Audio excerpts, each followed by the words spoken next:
have yet another great panel. I mean, seldom do you get this much brain power in one room in one half of day, but we do have another great panel, and let me call them up in order. Neera Tanden, who runs the Center for American Progress. Great to have you here, Neera. Aaron Smith of the Young Invincibles, and I'm going to let him tell you what the Young Invincibles are.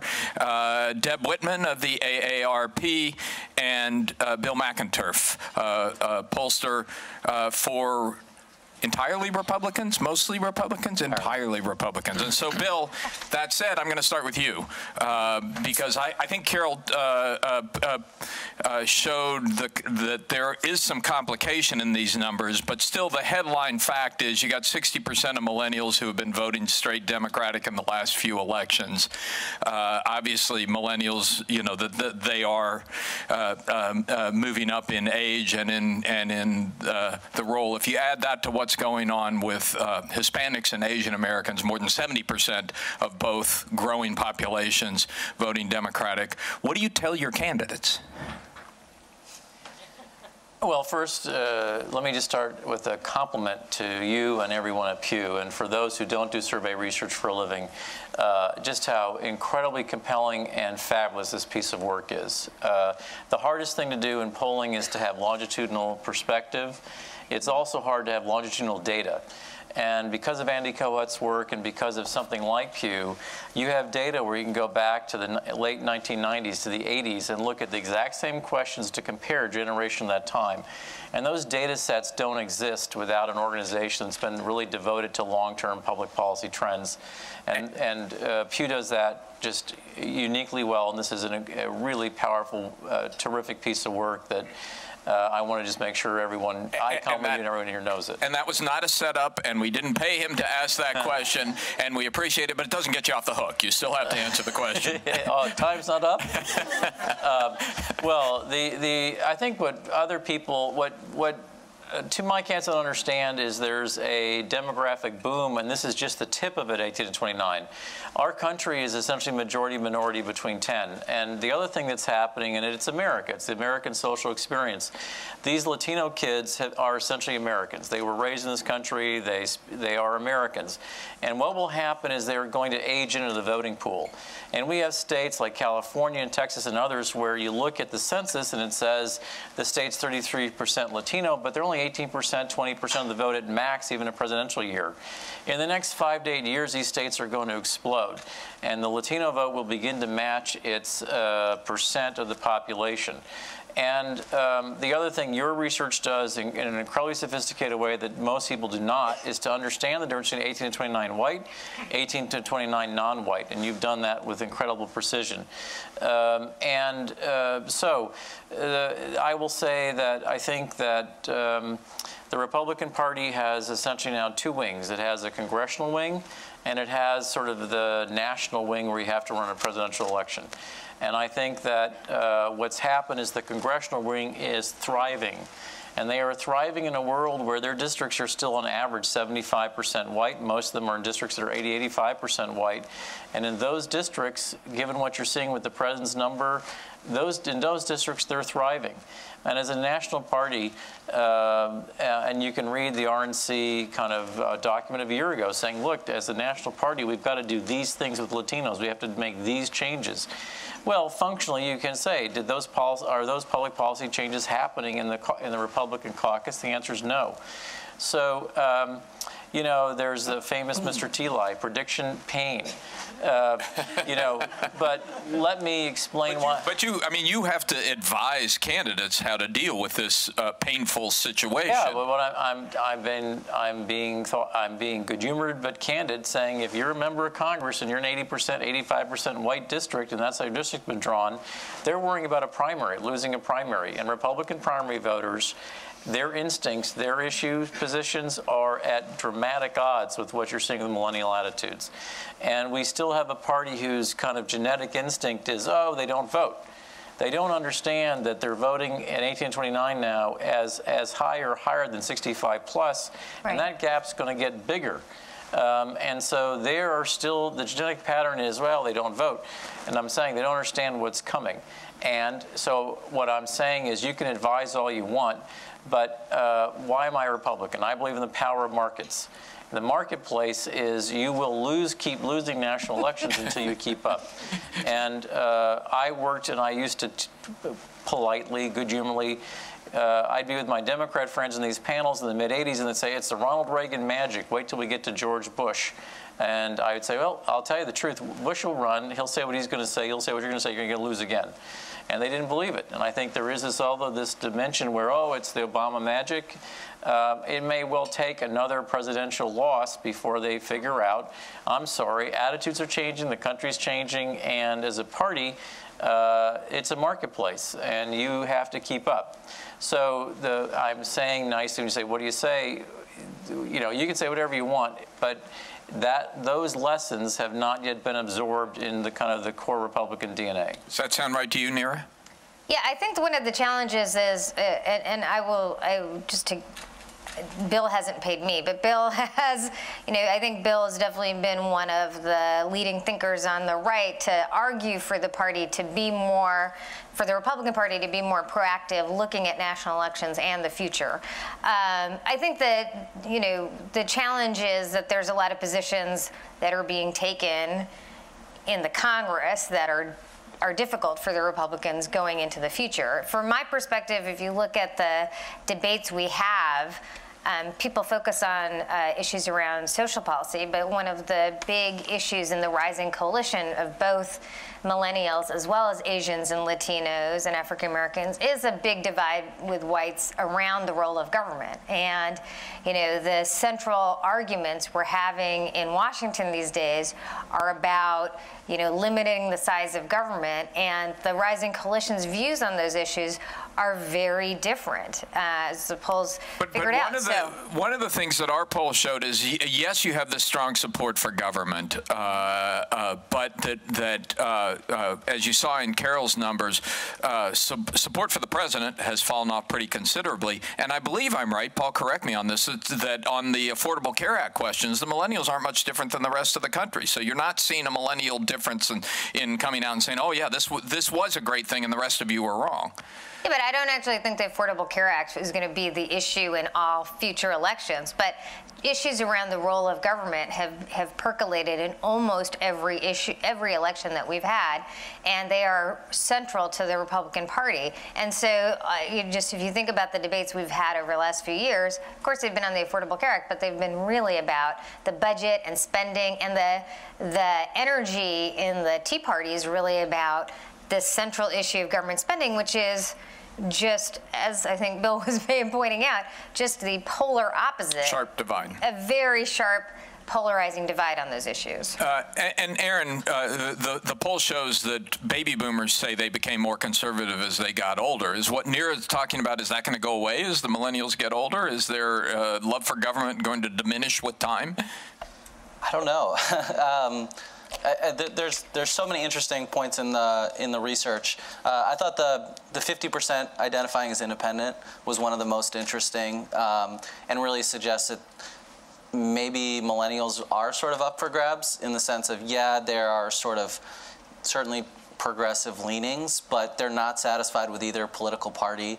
And I think, neither political party has really articulated an economic vision that's going to address the unbelievable economic challenges that are facing young adults. I think the research shows, millennials are the only generation that's in more debt, that's poorer, that's basically not going to do as well as the generations preceding them.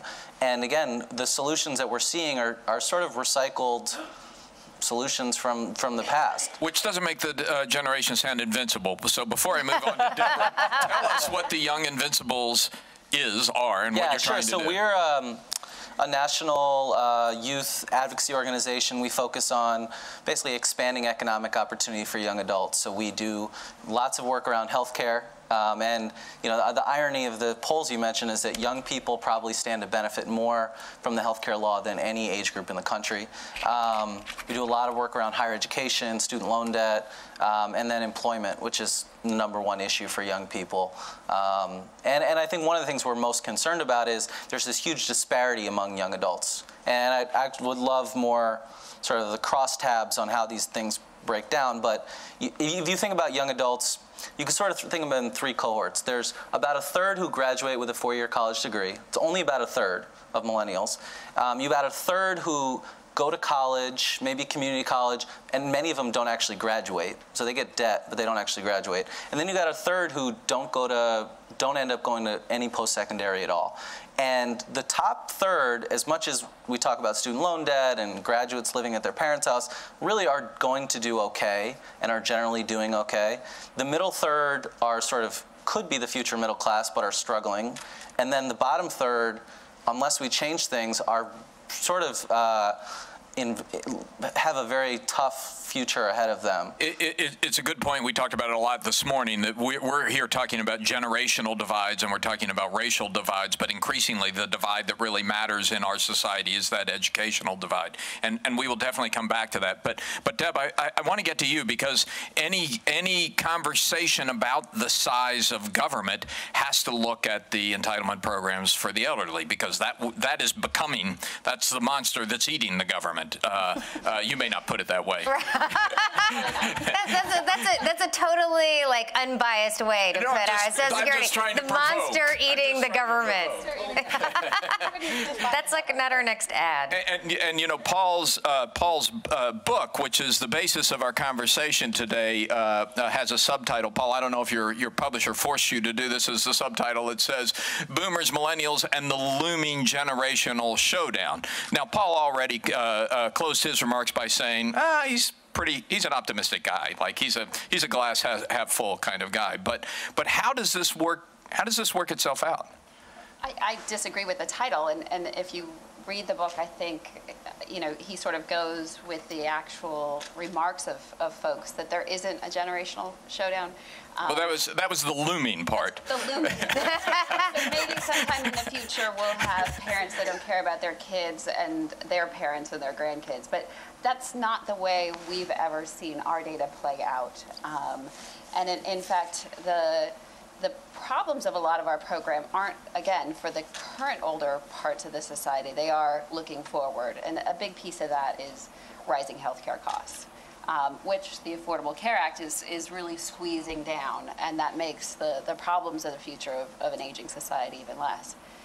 The other thing Paul points out is, as much as we're getting older, we're also having fewer kids. And so that's why the population pyramids aren't balancing out. And so there is a potential for resource shift that will have to happen as our society ages. The other piece is, you know, if you look at the Social Security survey that you put up, even though half of all millennials said that they don't even think Social Security will be there for them, which is this media myth that it's going broke and that there will be absolutely nothing to pay benefits once we hit this magic date of 2037, when in fact you'll still be able to pay 75% of the benefits people are owed.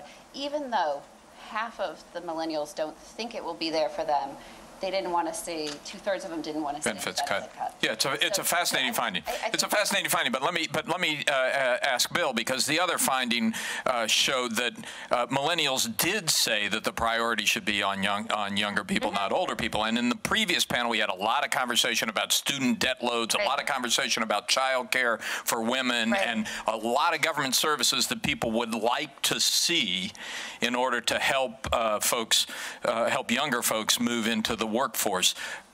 You can't do it all, or can you? Well, again, this is where I said there is an unfortunate bipartisan support in Washington. It's normally for more benefits. That's, I mean, and watching the Congress trip all over themselves, and it's really important, but watching, saying, okay, well, we do the veteran thing as part of the compromise. The first thing we do is then try to vote back those benefits across party. I have run campaigns, and it's an object lesson. There was a Republican member of Congress. It's 2006. He was involved tangentially in a modest scandal. He's in a blue-collar district. He was losing by double digits, and it's early October. And in a wave election, you should be gone. But his Democrat opponent said two things. A, we need to increase taxes for Social Security, and we need to tell people the truth. And so I support tax increases, and I support reduction in Social Security. And the Republican ended up winning by 8 points. And he ran an entire campaign on so-and-so is going to raise your taxes and cut Social Security. So, you know, we don't, and again, I think there was one time in early 1998 where Newt Gingrich and Bill Clinton might have done something with Medicare and Social Security, and unfortunately Monica Lewinsky just blew that chance. But I'm not being critical of this president. Sorry. Wow, this is a tough crowd. The point I'm making is that we need to understand that there's been a public consensus around Social Security and Medicare that neither party has been able to do very much, and we've not had a sustained national campaign with any candidate who's really truly run on the kind of long-term changes that are going to be required. But it's not like, well, hang on a second, because I want to follow up on that, but I'll come to you both. I just want to say, like, it's not like young people. I mean, you might want to, but it's not like young people are like, we need to cut Social Security. I mean, the polling. No, but they're also not saying, please raise my taxes, right? I mean, the millennials are not wild about increased taxes. The point is, if you and you guys, you may. So not. Are they not wild about increasing their taxes, which would make them with everybody? How do they feel about raising wealthy people's taxes? Being raised. Exactly. I mean, you do see a broad view that taxes on the wealthy should be raised, Absolutely. and if you want to address the deficit, upwards of 65% say it's going to take spending cuts and tax increases, and you see that across generations and to a certain extent across parties. I also think one of the reasons why we're not seeing those numbers go up, even if they don't think it's going to be there, is because they know that's pretty much all they have. So we're seeing a decline in the traditional type of pensions. And if we look out into the future of what people are going to have when they're retiring, our research shows they're going to rely more on Social Security for the millennials and the future generations, even than the current generation. And that may be a factual statement. That's not what they think. They think they have to rely on themselves. Yeah, but they know they're worried. They know that there isn't a solid 401k that they have to rely on. Well, the challenge, or we often see this sort of weird dynamic where, and the polling found it too, where millennials are actually very optimistic. They're positive about the future. They are there's a lot to be optimistic about. We are a very entrepreneurial generation. We're one of the most diverse and tolerant generations in American history. There's all this new technology. We see opportunity that never existed before. At the same time, we're very aware that, yeah, maybe Social Security won't be there, or maybe, you know, we won't be able to count on a job that's going to provide benefits anymore. And the question we always struggle with is, how do we translate that into sort of actual political power? One of the dynamics that really complicates things is, so young people, voters under 30 accounted for 19% of the electorate in 2012, and in 2010 they were only 12% of the electorate. So you think ahead to this midterm, there's this sort of constant swinging back and forth where the presidential vote is much more progressive and younger, and more diverse, and then the midterms are not, and that's one of the things I think is leading And do you think that's having negative effects on the generation? In other words, is the underrepresentation of young people in politics affecting what young people are getting out of government? Oh, absolutely. I mean, you know, we still have folks in Congress who just don't understand student loan debt. You know, we've heard statements from members of Congress, I don't understand why you can't just work over the summer and pay for college. And this is just not, they're not in touch with reality anymore. So, Neera, that goes back to the question. I mean, one of the most compelling charts that Paul showed this morning was the age pyramid turning into an age rectangle, the number of senior citizens that we will be supporting by 2060. Yet at the same time, you have what Aaron's talking about, increasing student debt burdens and people looking to government to solve that. There's a lot of money on the table there, and can you meet all those demands without potentially changing the political dynamic? You know, I think actually California is an instructive model to look at, right? So if you look at what happened in California over the last 20 years, one could argue there were deep structural deficits in the state. You had you know, a majority white population for a long time, and a perception, and increasingly a fact, social services, particularly public schools, becoming more and more diverse. And, you know, there was just big pressures on spending because there was not enough revenue to pay for the services that people want. Young people, other people, people of color wanted. Then in the last few years, the state has become it's a very democratic state, but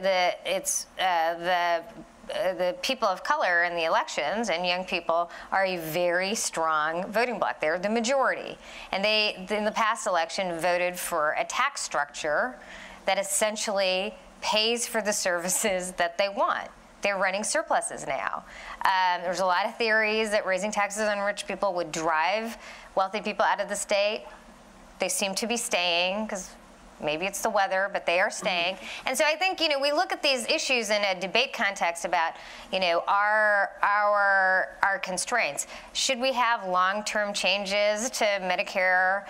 Particularly, we at CAP have advocated that to make that program run its own. I think we should recognize that we've had a lot of savings in healthcare. Healthcare inflation is at a 50-year low. So I think some of the debates we've had over the last couple of years about the impending crisis of entitlements have to be restated.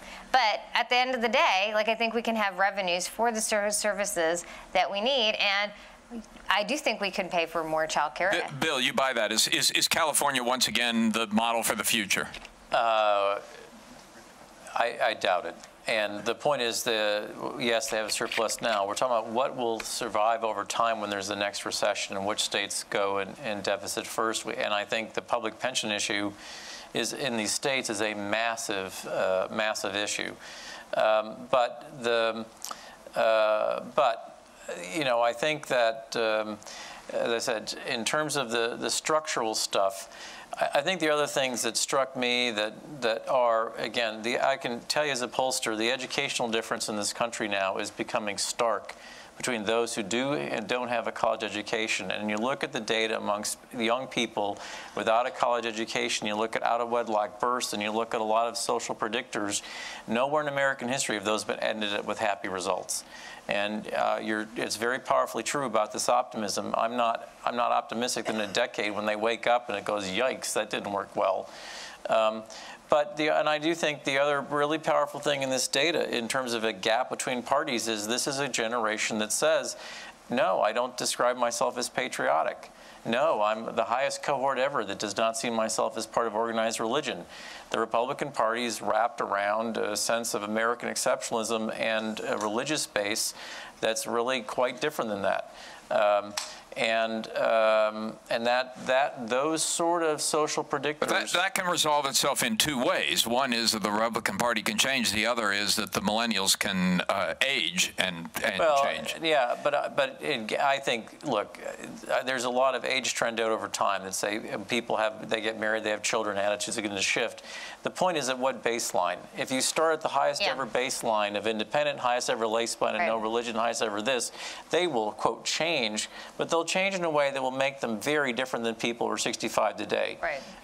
And then the other thing that happens, and this is the thing we have to remember, is if you look at American data over 40 or 50 years, the attitudes of people at this age bracket become the dominant political attitudes in a generation because the old people age out, as we say gracefully. And so we need... It's taking them a lot longer than it used to. So we need to look at this data and say, in some ways, we need to think about what an America would look like in 20 years where these are thematically sort of the mainline views. Deb, did you want to add something to that, or you? I just wanted to compliment Aaron's point, too, about education affects older people as well. I think one of the points you make throughout the book is that people are living longer. But it is hard at any age if you don't have a high school education. In fact, some of the research and data that we're seeing out of the demography literature is that women without a high school education's life expectancy is dropping dramatically. So not increasing, but actually dropping by over the last decade. And so the differences by age that you point out in the book, I think, are important, but I think there are some underlying trends that are even...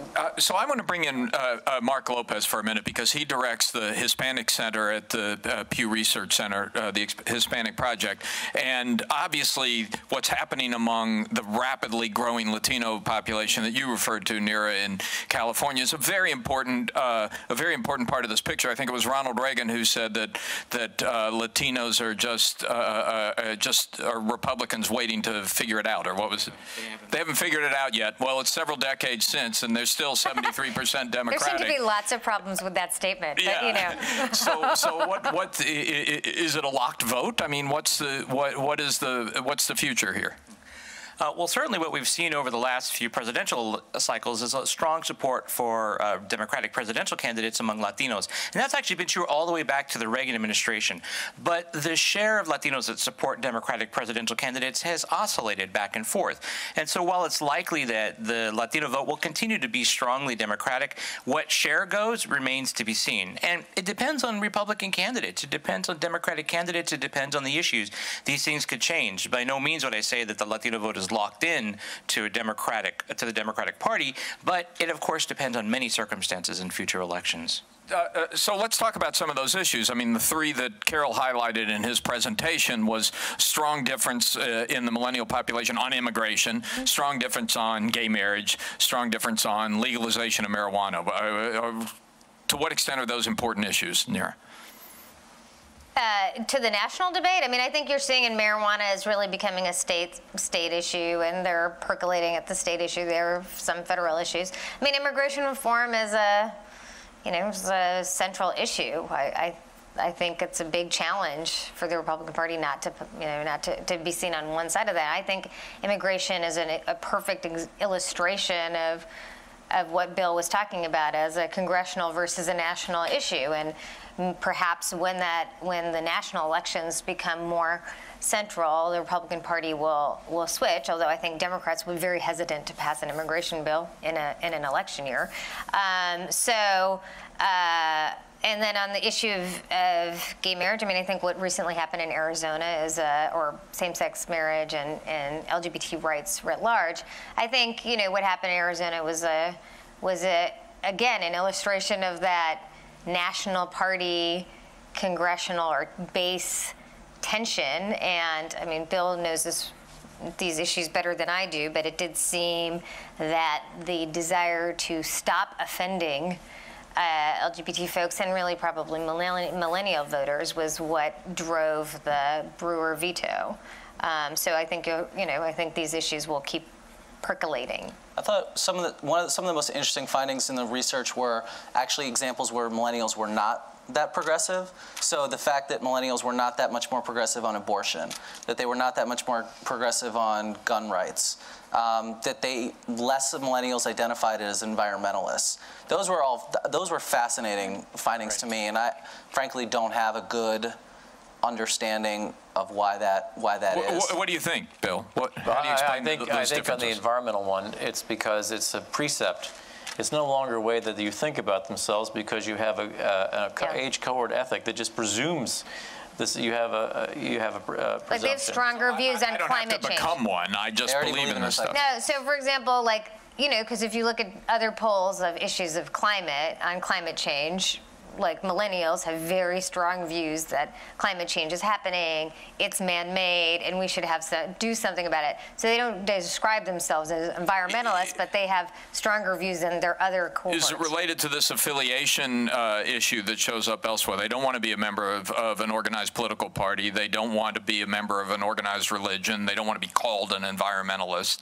I don't know. I'm not saying they don't want to be called. I'm just saying that given their age and their set of beliefs, you know, the people who are the higher people saying that's how I think of myself is because they fought about those issues 20 years ago. Yeah. And it was a public debate and fight. I'm saying this is an age cohort that's not having a public debate or fight. There's an incredibly strong consciousness wrapped around a set of issues where, well, we wouldn't fight about that. That's just presumed to be true. And then that's why I think the environmental number is lower.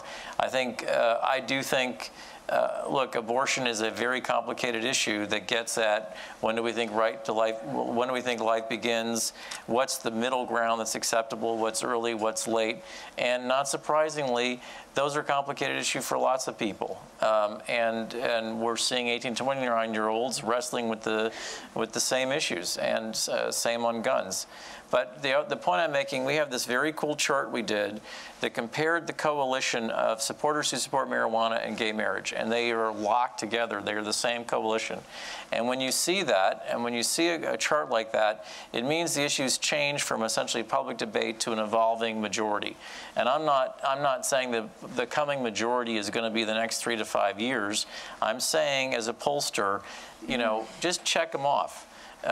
These are now, in 20 years, this will not be part of the American political debate. Now, marijuana could be if it doesn't go well in these state experiments. Yeah. But the same-sex marriage thing, as a pollster, because I will get, you know, blogged and attacked, I'm saying as a pollster, this debate is over. And the debate's over. There's a broad sense of tolerance. Attitudes will be very different. We'll fight about it for a few more years. We'll fight about the state. It'll go on for 5 or 10 more years.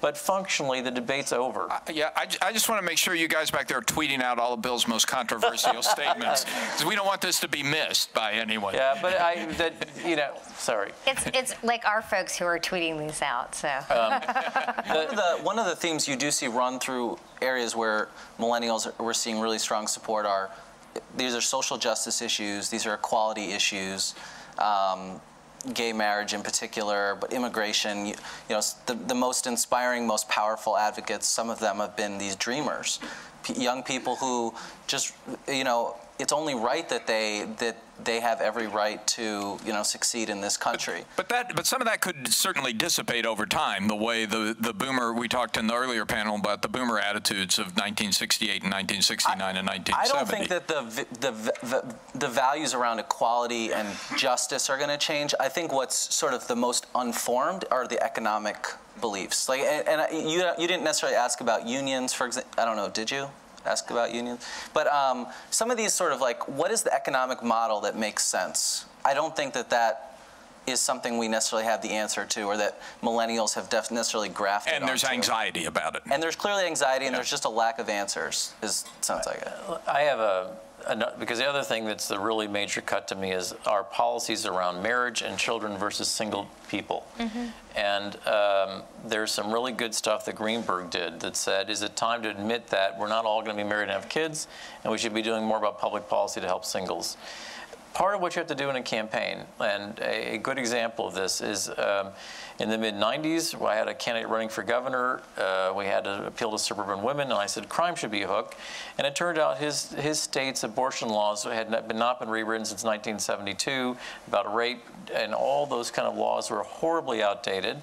He had been a former prosecutor, and it's easy to say, this is nuts. We could easily rewrite all these laws, bring them into line, make this state, you know, consistent with what women's rights should be, and we can make sure we do better with foster kids. We can do this.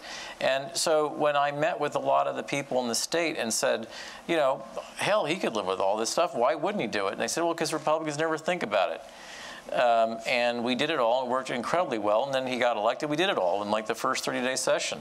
But what I'm saying is, if you said to me now, like, what is it you would say from this book that a Republican has to do?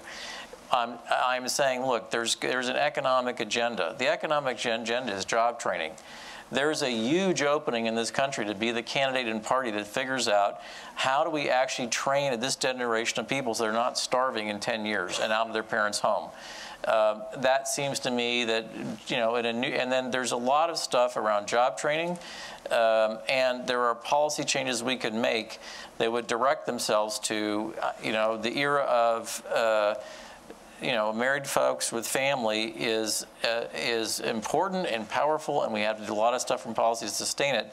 But we have a lot of other people, most people, living in a different arrangement, and we don't do enough to support those people. I want to open it up and because we have a lot of people who have opinions on this stuff. And I want to start by, we've had a lot of talk about millennials versus boomers versus millennial. Gets a little tired. We have a member of the silent generation here who didn't want to be silent in the last panel, and I didn't call on him. So Curtis, this is your chance to not be silent. I won't be, but I've never been. I'm grateful to Alan for this, convocation. Grateful for Paul for his research. Grateful for Bill being one of the best pollsters in the country. If a silent generation, which includes Jack Kennedy, Robert Kennedy, Teddy Kennedy, Martin Luther King, Andy Young, Bayard Rustin, Harry Belafonte, Cesar Chavez, Willie Velasquez, Pete Seeger, Joan Baez, Paul Simon. On the conservative side, Phyllis Schlafly, Cliff White. That's not... Okay, I thought you were going to name the whole generation there for a minute, Curtis. That's not a silent generation. And it shouldn't be labeled that. Well, I know it happened because when he wrote the book, what he argued is, that they kind of got skipped over in terms of a political generation, in terms of leadership. So. But I think these people I'm mentioning are sort of leaders. The other thing I wanted to ask, and ask Carol, how much of the more conservative aspects of the people who are now over 65 or 70 has to do with the fact that they're no longer part of the Roosevelt aging generation and therefore don't remember Social Security and remember, positive things about people like Ronald Reagan. I think again, Carol's chart was really powerful about how the Roosevelt generation hung together ideologically. And when I use the phrase age out, when I started my career in the early 80s, people over 65 were the most Democrat cohort. And to wake up 30 years later where they are the most reliable Republican votes by age cohort, it is a stunning transformation. And it's a reminder of how this country does change by age and generation. But yeah, but it also goes to that generations do hang a fair amount together. Like those are the boomers from the 80s, and when people talk about this millennial generation, whether it'll hold or not, I agree with Bill. Like when people get married and have children, they become maybe moderately more conservative, but there's no indication that they will fundamentally alter their beliefs on things like social issues. Other questions? Amy. Should I take this one? So, and Carol, maybe you weigh in this on too, but I just want to sort of square this idea that millennials somehow they don't trust authority, they don't like the structural piece of this, and yet they want to see more government involvement. So how do you not want to be engaged, and yet you want the government to do more? I can't quite figure that out.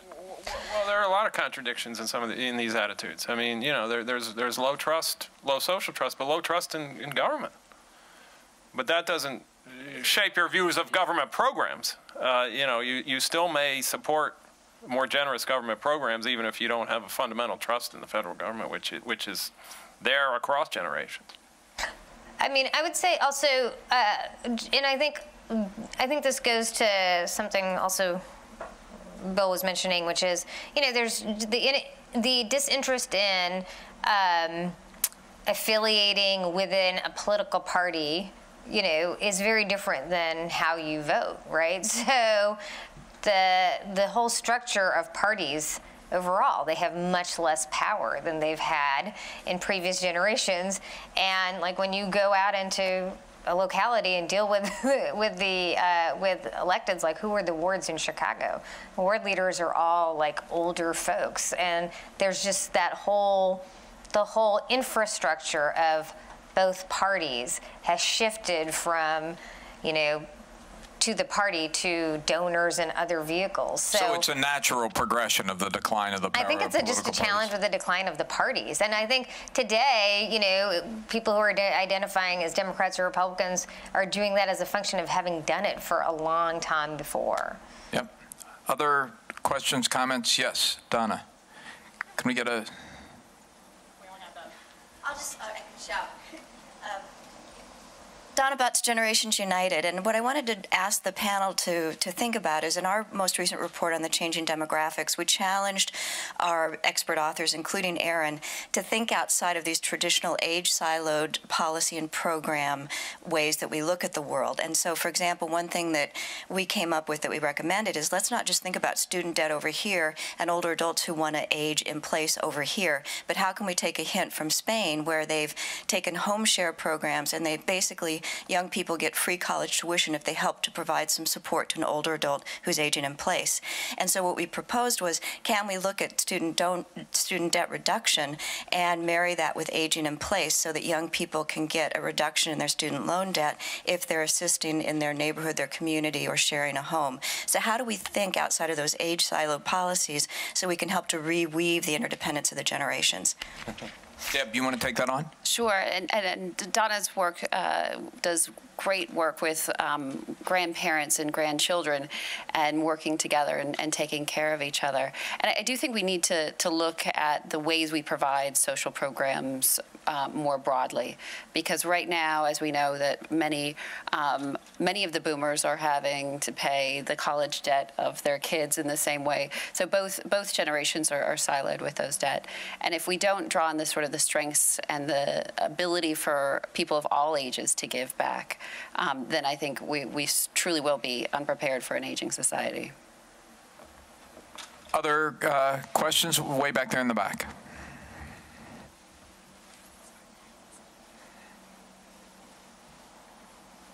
Thanks.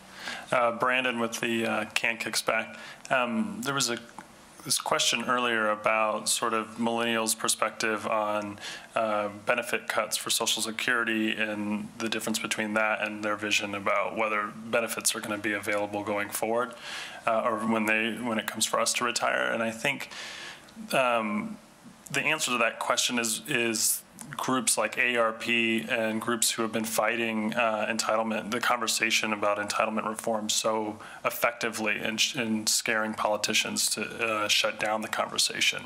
And I think that's skewed the conversation and the debate about sort of how we tackle our fiscal policy. And I think we're seeing this reflected in the cuts we've seen recently, $1.6 trillion over 10 years in discretionary cuts, but only $80 billion and entitlement or mandatory savings. And that does even greater harm to our generation because it affects things like investment in infrastructure or education and national security. And so I think, we've been thinking about these things in political terms, but not sort of generational terms. And, we push this thing called generationship as opposed to bipartisanship. And because we need to have a honest, generationally balanced conversation about how to move forward with this. Well, there it is, Paul. There's your looming generational showdown popping up. Deborah. I'll take that one. We disagree. Actually, we want to have a debate on Social Security and how to make it solvent over the long term. In fact, we've engaged millions of our members over the last couple years, educating them about the issues involved in Social Security and Medicare for that exact purpose. We think that this program needs to be solvent on the long term. That said, we have seen cuts in Medicare as a part of the ACA. So I guess the premise that generations who currently receive benefits don't want to see those programs sustainable is incorrect. But there are trade-offs, Neera. There are trade-offs, and the budget deal he referred to is an interesting example of that.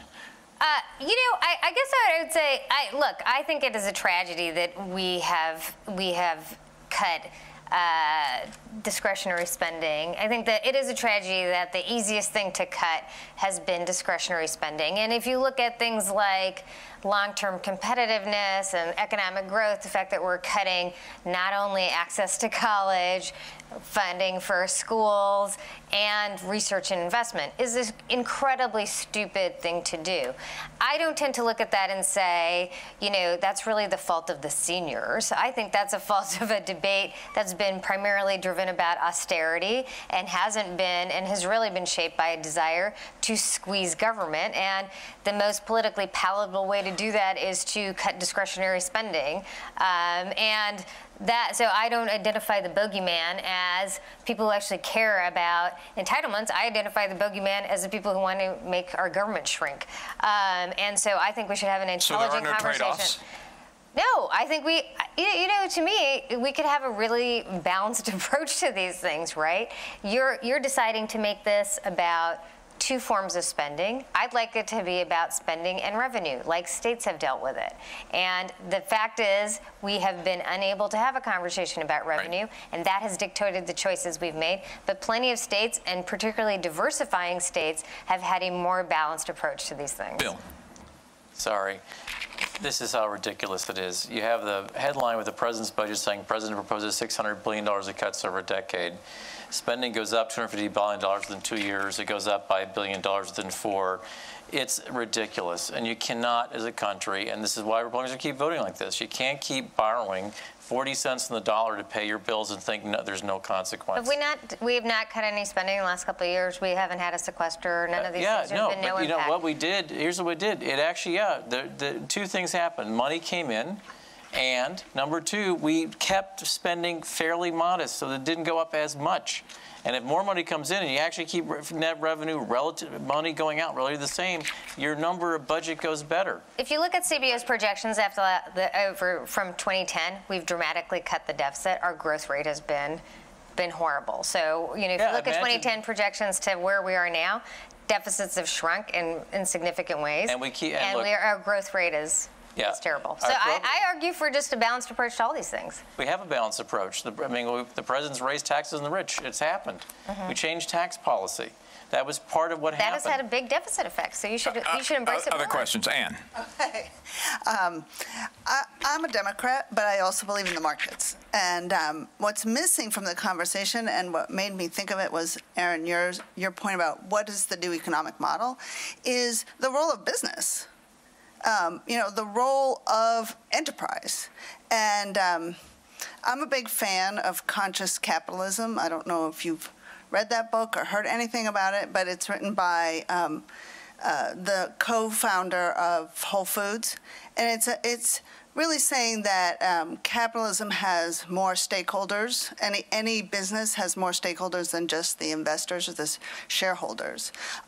So I just thought I'd throw that out there, and maybe, you know, that's a way to frame how policy and business can work together to create a new economic model. One of the interesting things in our conversations is that young people really do have a complicated view of business. You know, on the one hand, if you ask in a roundtable, you know, what are the institutions you actually admire the most, you're going to get Apple and Google and Facebook and companies that they considered really innovative that are changing the world. We did a poll of young adults that found that over 50% wanted to start a business. There's huge interest in entrepreneurship.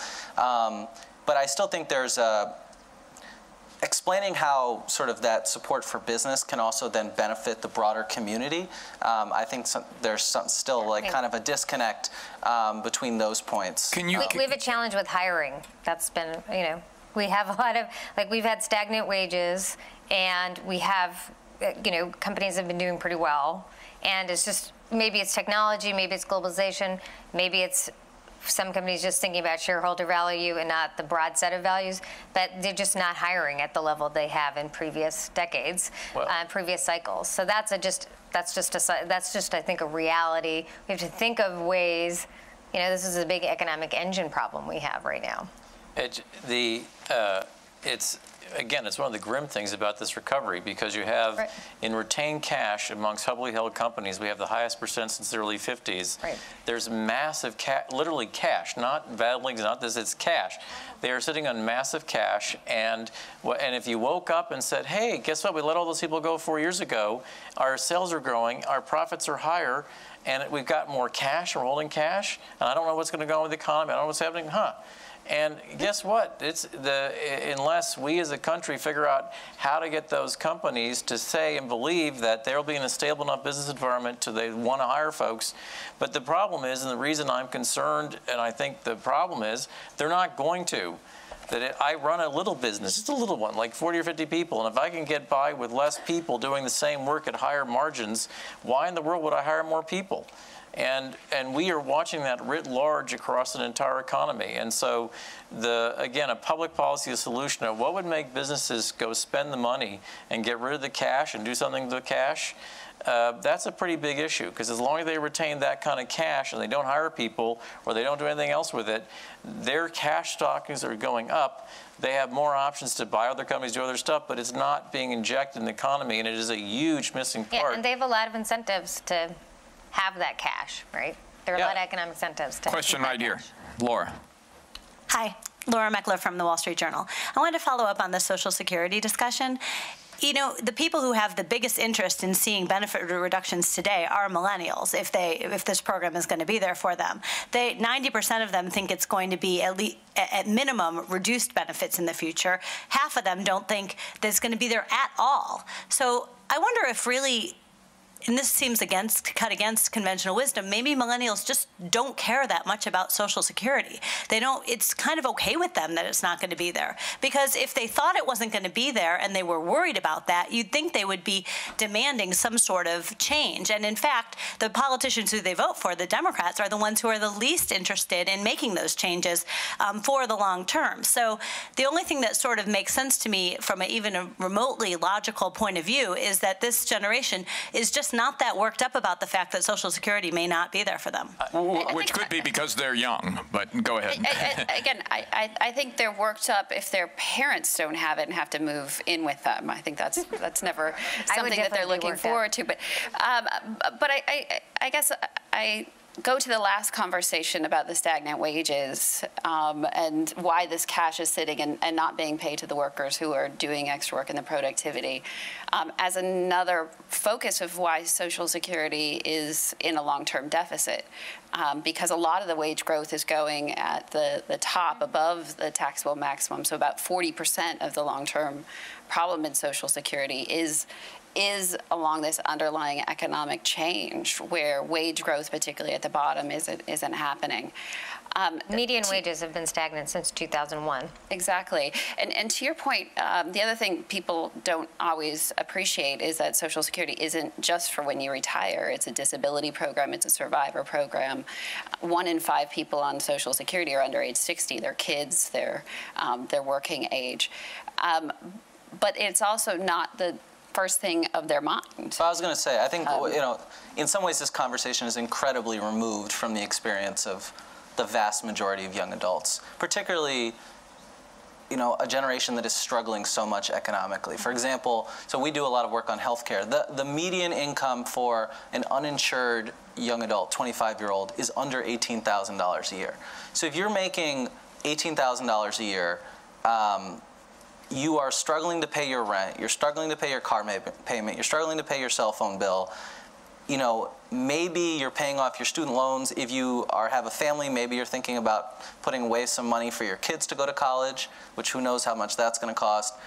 I just think that the idea that I'm going to be able to save my own money for my retirement just seems increasingly distant. And hard to imagine. I have a brief vignette about how things don't change generationally. This is set in 1938. I did a focus group on Social Security and Medicare. A focus group in 1938? I did a focus group with a guy who was telling me about it. It was 1938. It was That's slightly different. It was 1938. He was working in a CCC work camp, clearing trees to make roads. And Social Security had just started. And he said, we used to get a paycheck. It was a $10 bill. You met the boss, and the boss handed you this envelope and had your $10 bill. And then with all of our long-range planning, we would go into town after living in these camps for 5 days and blow it all on Saturday and Sunday, then come back broke and do it all over again. He said, so the first time he hands me the envelope, except I can hear the change. And I open it up and I say, you bastard, where's my dime? And he said, in those days, a dime was you could take a girl to a movie. And he said, I said, you bastard, where's my dime? And the guy said, it's that new Social Security thing. And he said, we'd had to take the money out for Social Security. And he said, I'm not going to live that long. I'm going to be dead. I'll never get that money. I want my dime. And he said, now I sit here today and go, oh my God, I have made so much money on Social Security and Medicare. And he said, it's unbelievable. And all I keep thinking about was my screaming at the guy. He said, I got in a fist fight because I thought he stole my dime. So the point I'm making generationally is that it's very hard for people in their 20s to imagine the power of this program and how important it is to people and how critical it is to people once they get on it. And I'll tell you who wakes up. It is, and that's why you get your AARP letter at a certain age. It is the people pre-Social Security who now have spent 30, 35 years, and they wake up and go, oh my God, it's just over the horizon. Please don't have it evaporate just about when I'm going to get it. And so we have a lot of data that say that you don't start paying attention until until you get your AARP card, and why they have adroitly figured out about the age at which you start waking up and realize these are actually very critical benefits. Jody. I wondered whether, while I realize that this discussion is focused on generational differences, as I look at some of these tables, like the wide racial differences on views of government, I wonder, I mean, those differences are in many ways larger than the generational differences, and I wonder whether the panel worries about a future in which political opinions are heavily divided by race, and that differences, and that this will be aggravated by differences in education, which we now see already, differences in marriage rates, in out-of-wedlock births, and so on. In some ways, if I were worrying, I might be more worried about these racial differences. So, can I just respond to that briefly? So the thing I would disagree with is just that's something in the future. There's deep divides between racial groups on a number of issues, and they've been here for a really long time. On marriage rates, I would just say that the issues on marriage rates, there are some racial differences, but they are much greater economic differences on marriage rates. So higher income, higher education folks are the most likely to get married, and they're more likely to get married and stay married today than they were in the 50s and 60s. And lower income folks are not getting married, and it's both whites and African Americans and Latinos, all racial groups are marrying less based on income. So, or not based on income, but it's an income issue. That's a greater issue. I'm sorry, we're going to have to let that be the last question. It was a really great discussion. I want to let all of you know who've gotten engaged in these political questions. At the Pew Research Center, we're now in the field with the largest political poll, American political poll we've ever done, a 10,000 sample poll, to really try and get a bigger sense of the degree to which the polarization we see in Washington is actually reflected in the attitudes of the public, and is there a disenfranchised center? And I think we're aiming, I don't want to put a deadline on you guys, but I think we're talking June. June, you ready for that, Jocelyn? Can you do that? Okay. I just did that. I just did. So it will be in June, and I think it will shed some light on some of the issues we've been talking about today. Thank all of you for coming. Thank you. Great panel. Thanks very much for being here.